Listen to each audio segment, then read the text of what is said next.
Is Jamal Murray the greatest player without an all-star game and all-NBA appearance? This is from Swish at JCRSM_2195 by way of Twitter. Jamal Murray, greatest player without an all-star game nod or an all-NBA selection. Greatest?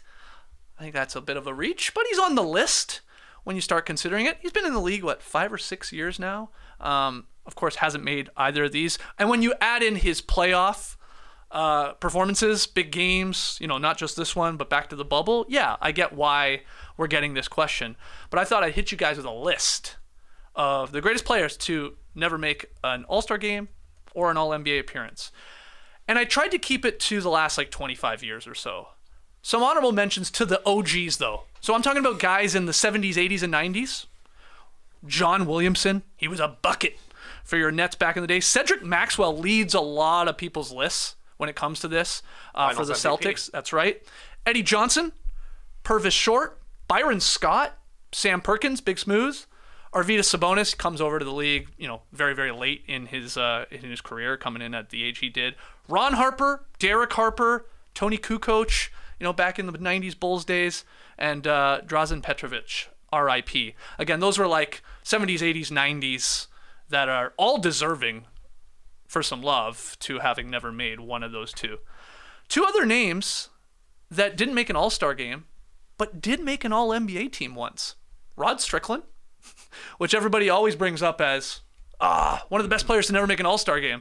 Mm-hmm. True. He made one all-NBA selection. And Al Jefferson, never made an all-star game, got one all-NBA nod.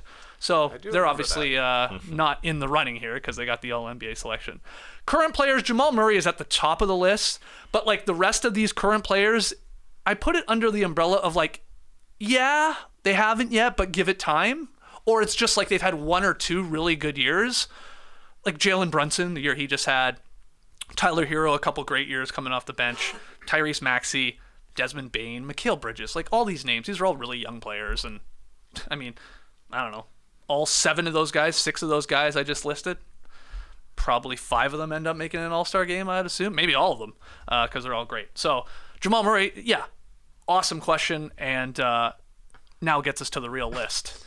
From the last 25 years or so, like I said, 12 best players to never make an NBA All-Star game or All-NBA team. I was going to rank these, and then I tried putting them in order, and I was like, this is impossible. I don't know how to, determine, 7th to 3rd. So I thought, I'll give you the 12 names in alphabetical order, state their case why, and then maybe you guys pick, your top 3 or something like that. In alphabetical order, the first name, it's Mike Bibby. 2001, 2002, the Kings had the NBA's best record.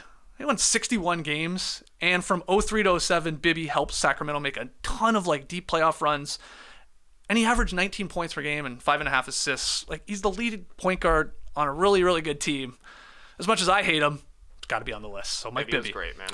Marcus Camby, double-double machine, legendary shot blocker, 4-time selected to all defensive teams. He won DPOY. Now, this is an all-star game, so you always, if you're a defensive-minded guy, your chances of making it, they're reduced greatly. But from the moment he entered the league for the Raps in 96-97 through his split season with the Clippers and Blazers in 2009 and 2010, that's a long chunk of time there. He averaged 10.5 points per game, 10 boards, 2.6 blocks, and a steal per game.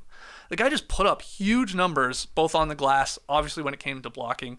Even the steal per game there, I think, is incredible over that long a window. Nobody matched that production. The Camby Man. Yeah. It's a good nickname. Marcus Can't Be, also a nickname on Basketball Reference. Wow.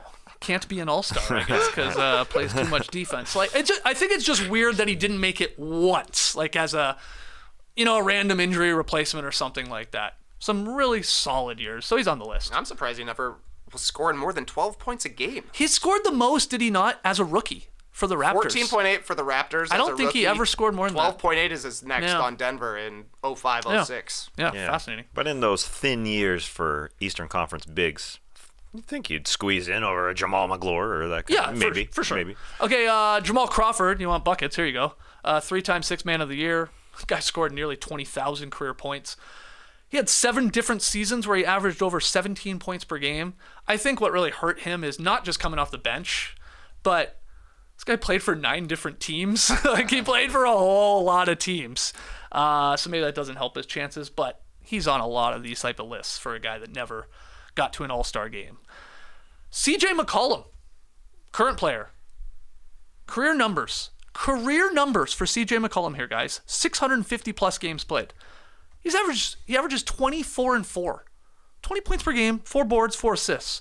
Career shooting splits, 45 from the floor, 40 from 3 if you just round up a little bit, and 80 at the line. Played in the shadow of Damian Lillard, obviously. That 1 year, his 4th year with Portland, he was averaging 23.4 points per game before the All-Star break. Problem was the Blazers were like 10 games below 500 at the All-Star break. As you'll see with a lot of these guys, having great years but being on crappy teams, it's always going to like hurt your chances of making an All-Star team. But CJ, of all the current players, he's the new Mike Conley. He's the new, whoa, that guy hasn't made one. That guy's been in the league for a decade now and has a lot of good years in terms of scoring the ball. But we'll see. Will he make one sort of like Conley did near the end? It's possible. Another current player, I threw him on here just for fun. Tobias Harris. I know.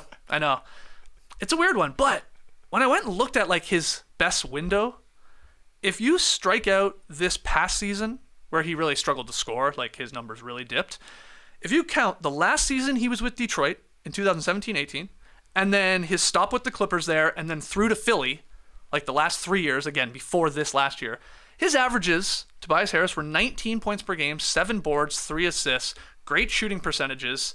That's a 5-year window. And I was like, was this guy like Sean Elliott? That's like sort of like what was coming to mind. I'm like, how many All-Star games did Sean Elliott make? He made a couple, 2. So Tobias is not going to make one, I don't think, now moving forward. You can argue whether he should even be included here, but they're pretty good numbers, and he's always like that classic third guy on a team. He needs his team to be like running away with the number 1 seed at the All-Star break, and then maybe he slides in, or would have, because it's probably not going to happen now. That to me is the difference. Like, Sean Elliott was playing on good teams. Tobias Harris is like the second or third guy on a 40-win team. Somebody's got to score 20 points. He's more of an Aaron Aflalo to me, who maybe may make this list. I don't have Aflalo, but that's a good one. He had a couple good years. I remember going to bat for him one year. It was Aflalo like, versus like Lance Stevenson or something like that way back when. Andre Miller, the consummate point guard. He led the NBA with 10.9 assists per game in 2001-2002. 10.9 assists per game. He was playing on a very shitty team. This is pre-LeBron on the Cavs. But he is the only player in NBA history to have at least 16,000 career points, 8,000 assists, which is a lot, and 1,500 steals without making an All-Star game. He's the only guy. The other names, they're wild.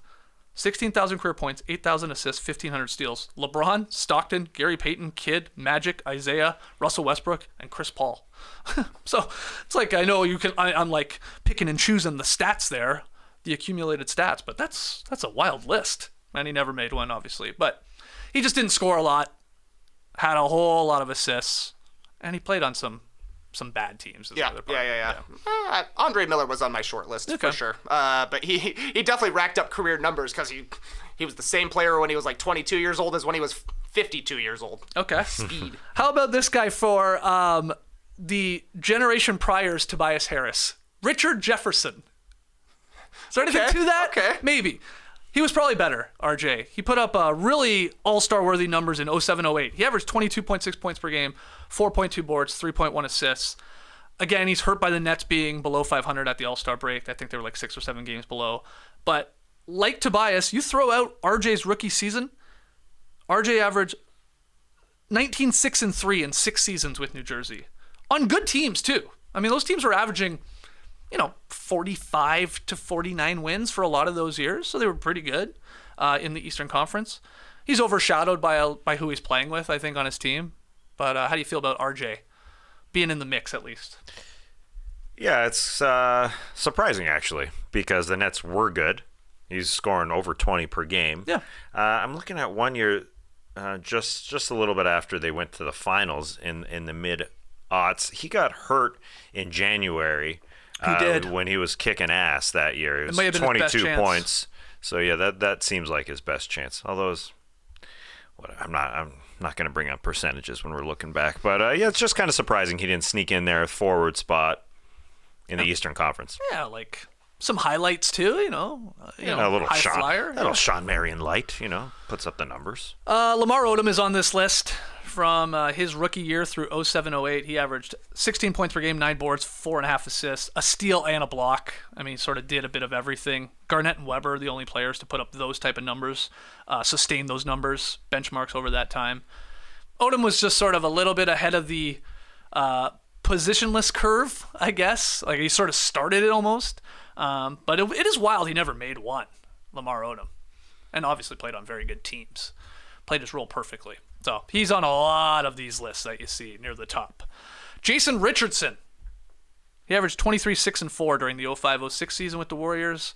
That was probably his best year. Played a part on the We Believe Warriors. Mm-hmm. I always forget he played like a pretty instrumental part in the Suns' run to the conference finals in 2009, 2010. He averaged 20 and 5 in 16 playoff games. Really, really good. So, high scorer, obviously the dunk champ and all that, but he was on some bad teams too that just weren't winning enough for him to probably really deserve or warranted a selection from the coaches. A couple more names. Jalen Rose. That little window between the Pacers and the Bulls, good. 3-4 years there, he was averaging 25 and 5. Basically, he played a lot of minutes. Really solid player. Jason Terry's on this list. He hit a lot of threes. He averaged like 17 and 5 sort of during his quote-unquote prime there, which was like a long, long stretch. Played a lot of regular season games. Sort of Murray-like where Jason Terry had some like huge moments in playoff games too, especially during the Mavericks 2011 championship run. Is that what Murray is replicating right now? If the Nuggets can do it here, maybe. Lou Williams is my final name. Just like Jamal Crawford, 3-time Sixth-Man of the Year, consistent bucket off the bench. And his best year probably came with the Clippers. He averaged 22.6 points per game and 5.5 assists per game. And LA they were like 30 and 26 at the break there. So, Lou Williams. That's the list, guys. 12 names. Who's like top 3 to you? Or who did I miss? I'm sure there's other names out there.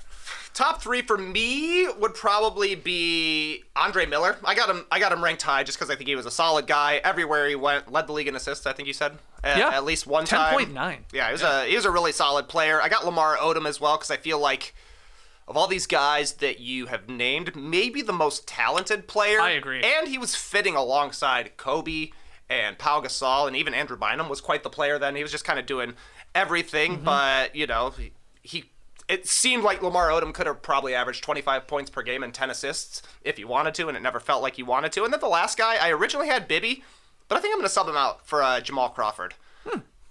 3-time Sixth-Man of the Year, so, he's getting his flowers the way he's supposed to get them, but I just really like watching Jamal Crawford, and, man, it would have been awesome to see him in an All-Star game. Oh, yeah. Yeah, that's a good point. Him and Lou Williams, perfect for an All-Star game environment. What about you, Tess? Yeah, and the fact that he played 20 years, which is a very rare club. One game in his last season to get him to that 20-year cool. Mark. There, but, yeah, a special guy. Andre Miller, I think, has to be on there. He had a 50-point game. He could have scored more, too, if he wanted, but he played the game the right way.